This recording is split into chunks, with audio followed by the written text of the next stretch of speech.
Ice cream, भाई इससे हमारा मुंह नाक कभी नहीं छूटता। क्या तो बच्चे और क्या बड़े बूढ़े जिन्हें आइसक्रीम खाना पसंद होता है वो किसी भी उम्र में इसे खाते ही हैं। और आजकल तो खाने के बाद आइसक्रीम खाना एक परंपरा बन गई है। शादी हो, मेहमान नवाजी हो, सोशल गैदरिंग, ऑफिस और कॉर्पोरेट मीटिंग्स की बात हो, लगभग हर जगह लंच या डिनर के साथ आइसक्रीम सर्व करना एक रिवाज बन गया है। किसी दोस्त से बड़े अरसे बाद मुलाकात हुई हो या डेट पे गर्लफ्रेंड के साथ कोई घूमने निकला हो, अक्सर इन सब कुछ में कॉमन फैक्टर होता है आइसक्रीम। दुनिया के किसी भी कोने में चले जाइए, इसकी दीवानगी आपको दिख ही जाएगी। और इसलिए आज इस $1 बिलियन इंडस्ट्री पे हम लाए हैं केस स्टडी वीडियो, जिसे देखकर आप समझ जाएंगे कि अपना खुद का आइसक्रीम मैन्युफैक्चरिंग बिजनेस आप कैसे शुरू कर सकते हैं।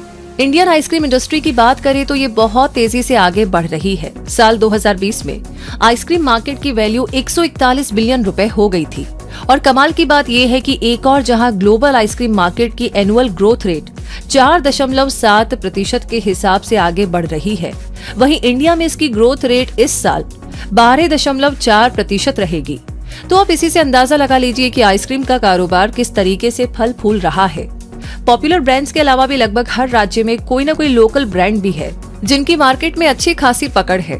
उनके साथ जुड़कर के भी लोग आइसक्रीम का बिजनेस डिस्ट्रीब्यूटर, होलसेलर और रिटेलर के तौर पे काम कर रहे हैं।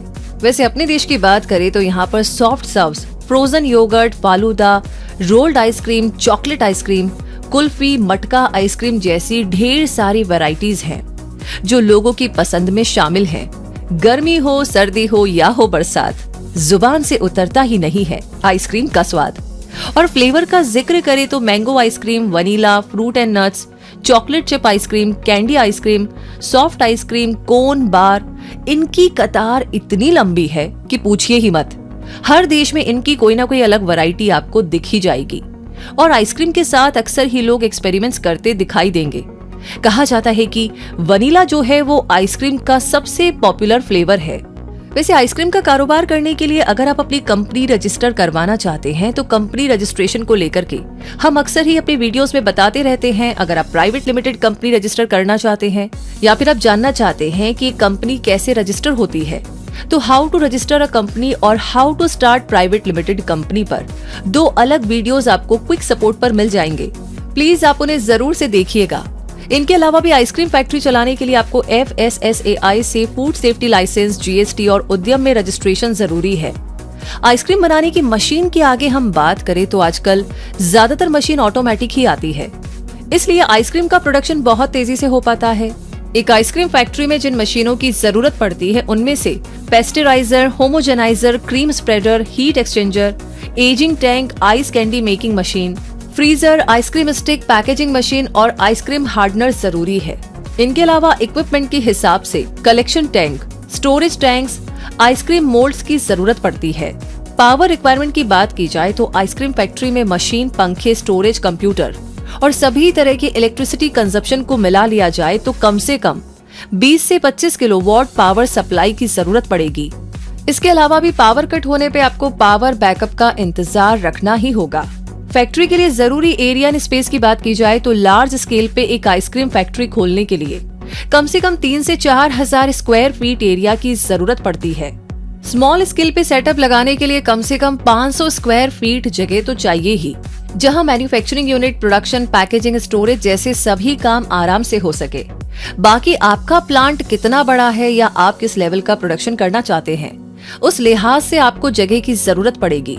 अब आगे रॉ मटेरियल्स की बात करें तो आइसक्रीम बनाने के लिए रॉ मटेरियल्स जिनका लगना जरूरी है वो है दूध, चीनी, ice cream stabiliser, emulsifier, flavours and essence, food colours और आइसक्रीम स्टिक्स।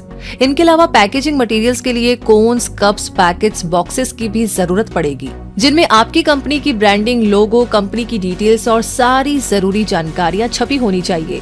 फ्लेवर्स और वैरायटीज जितनी ज्यादा होंगी, रॉ मटेरियल्स भी बढ़ते जाएंगे, जैसे मैंगो आइसक्रीम, ऑरेंज, चॉकलेट और ड्राई फ्रूट्स वगैरह है। अब आइसक्रीम मेकिंग प्रोसेस के बारे में जाने तो कंपनी खोलने के लिए सबसे जरूरी स्टेप यही है कि आइसक्रीम बनती कैसे है, इसे स्टेप बाय स्टेप अच्छे से समझा जाए। सबसे पहले आइसक्रीम का लिक्विड बेस बनाने के लिए फ्रेश मिल्क मंगवाया जाता है और उसकी क्वालिटी टेस्ट की जाती है। उसके बाद 40 डिग्री सेल्सियस पे गर्म करके दूध से क्रीम को अलग कर लिया जाता है। फिर आइसक्रीम के लिए जरूरी स्टैंडर्डाइजेशन किया जाता है और फैट कंटेंट को बैलेंस किया जाता है। इसके बाद जरूरत के हिसाब से इस लिक्विड बेस में शुगर मिलाई जाती है। फिर दूध को पॉस्चराइजर टैंक में भेजकर स्टेबलाइजर और एमल्सिफायर काम शुरू होता है। पैस्चराइजेशन प्रोसेस में दूध को 80 डिग्री पे 30 से 40 मिनट तक रखा जाता है। ये काम पूरा होने पर लिक्विड को होमोजेनाइजर में भेजा जाता है। होमोजेनाइजर से बाहर निकाल सॉफ्ट आइसक्रीम को एजिंग टैंक में भेजा जाता है, जहां 4 से 5 डिग्री सेल्सियस पे तैयार सॉफ्ट बेस को 7 से 8 घंटों के लिए रखा जाता है। एजिंग के बाद तैयार बेस में फ्लेवर्स मिलाए जाते हैं, जैसे वनीला, चॉकलेट, बटर स्कॉच जैसे फ्लेवर्स को ऐड किया जाता है और फाइनली तैयार आइसक्रीम को पैकेजिंग के लिए ऑटोमेटिक प्लेटफॉर्म पर भेजा जाता है, जहां इनमें चोको चिप्स, ड्राई फ्रूट्स जैसी काफी सारी चीजें और फ्लेवर डाला जाता है। पैकेजिंग का काम आप मैन्युअली यानी कि हाथों से भी कर सकते हैं। चलिए अब जानते हैं कैसे बनता है कैंडी आइसक्रीम। लिक्विड बेस तैयार करके इनमें फ्लेवर्स को ऐड किया जाता है और फिर मोल्ड्स यानी कि सांचे में डालकर स्टिक लगा दी जाती है। इसके बाद कैंडी आइसक्रीम मेकिंग मशीन में इन सांचों को डाल दिया जाता है, जहां पर कि ये जमना शुरू हो जाती है। इस मशीन में ठंडा पानी होता है, जिसमें सिर्फ 10 मिनट में आइसक्रीम जम करके तैयार हो जाती है और फिर उन्हें मोल्ड से बाहर निकाल करके लिया जाता है। पैकेजिंग के लिए इन्हें ऑटोमेटिक मशीन के प्लेटफॉर्म पे रख दिया जाता है और ये एक एक करके पैक होते चले जाते हैं। फिर इन्हें -18 डिग्री सेल्सियस पे स्टोर किया जाता है। बॉक्सेस में भरे ये आइसक्रीम फिर से मार्केट में सप्लाई कर दिए जाते हैं। एक आइसक्रीम फैक्ट्री में कम से कम 8 से 10 लोगों की जरूरत पड़ती है, जिनमें ऑपरेटर, स्किल्ड और नॉन स्किल्ड वर्कर्स होंगे। इसके अलावा भी लेबर, ड्राइवर, फैक्ट्री की सुरक्षा के लिए सिक्योरिटी गार्ड आदि आप अपनी सुविधा के हिसाब से रख सकते हैं। वैसे इन्वेस्टमेंट और प्रॉफिट के बारे में अगर हम बात करें तो सॉफ्ट और कैंडी आइसक्रीम का बिजनेस शुरू करने के लिए कम से कम आपको 15 लाख रुपए की जरूरत पड़ेगी, जो लार्ज स्केल बिजनेस के लिए 50 लाख तक जा सकता है।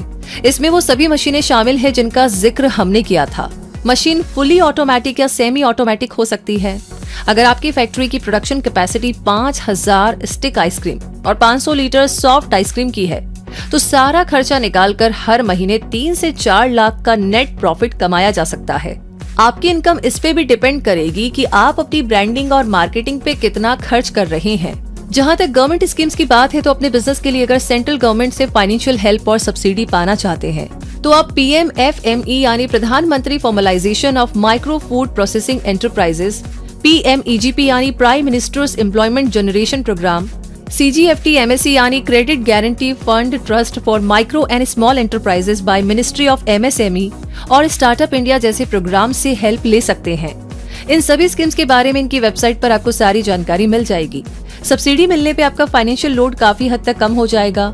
स्कीम्स के क्या फायदे हैं, अप्लाई कैसे करना है, इन सब पे आपको इंटरनेट पे काफी आर्टिकल्स मिल जाएंगे। जहां तक ब्रांडिंग और मार्केटिंग की बात है तो अपना बिजनेस बढ़ाने के लिए आपको अपनी ब्रांडिंग और मार्केटिंग पे खर्च करना चाहिए। इसके लिए वेबसाइट जरूरी है ताकि अगर लोगों की कोई इंक्वायरी है तो लोग वहां पर जा सके, पूछ सके। सोशल मीडिया पे अपने प्रोडक्ट्स को लाना बहुत जरूरी है ताकि लोगों में ब्रांड अवेयरनेस बढ़े। साथ ही कंपनी से डिस्ट्रीब्यूटर्स, सब डिस्ट्रीब्यूटर्स और रिटेलर्स जोड़ने के लिए आपको सेल्स एंड मार्केटिंग के बंदे रखने ही होंगे। इसके अलावा भी ट्रेडिशनल मीडिया, टीवी, रेडियो, अखबार, होर्डिंग्स और डिजिटल मार्केटिंग के जरिए भी आप ब्रांड प्रमोशंस कर सकते हैं, जो आज के जमाने में बहुत ही कॉमन है। कोशिश कीजिए कि अपनी तरफ से ब्रांड एंडोर्समेंट करवाते हुए कोई सोशल कैंपेन लॉन्च किया जाए। इससे लोगों पे बहुत पॉजिटिव इम्पैक्ट पड़ता है। इंडिया में आइसक्रीम मैन्युफैक्चरिंग का बिजनेस बहुत ही ग्रो कर रहा है क्योंकि यहाँ पर डिमांड बहुत ज्यादा है। एक समय था जब हमें अपनी डिमांड पूरी करने के लिए आइसक्रीम विदेशों से इंपोर्ट करनी पड़ती थी, पर अब इंडिया दूसरे देशों में आइसक्रीम एक्सपोर्ट करता है। साल 2020 में इंडिया ने 200 मिलियन लीटर आइसक्रीम प्रोड्यूस किया था। अपने देश में सबसे ज्यादा आइसक्रीम वेस्टर्न रीजन में बिकता है, मतलब गुजरात, महाराष्ट्र, राजस्थान और गोवा में। वैसे आइसक्रीम बनाने का काम देखना और सीखना है तो आपको किसी फैक्ट्री में विजिट करना होगा, प्रैक्टिकल नॉलेज लेनी होगी। उम्मीद करते हैं इस वीडियो से आपको आइसक्रीम मैन्युफैक्चरिंग का बिजनेस समझने में मदद मिली होगी। वीडियो पसंद आया है तो लाइक और शेयर जरूर से कीजिएगा और चैनल को सब्सक्राइब करके नोटिफिकेशन को ऑन कर लीजिए ताकि कोई भी वीडियो कभी भी आप मिस ना करें। रूबी आपसे मिलेगी अगली जानकारी के साथ, तब तक के लिए भेजते रहिए अपने सवाल। धन्यवाद।